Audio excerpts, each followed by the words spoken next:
si pananggo PWNBON PAQLAJU le so le ha le so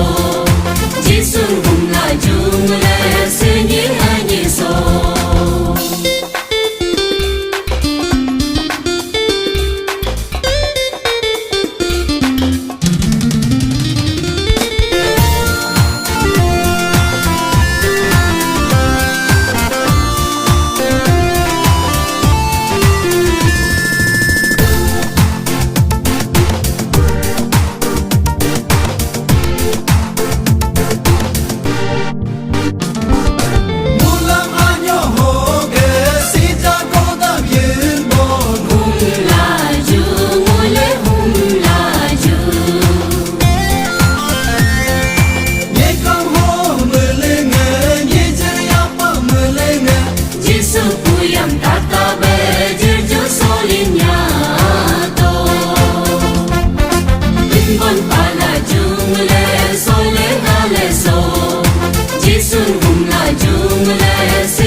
PWNBON PAQLAJU le so le ha le so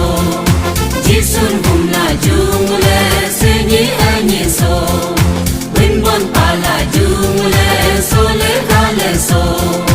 jisun PAQLAJU le senyi anyi so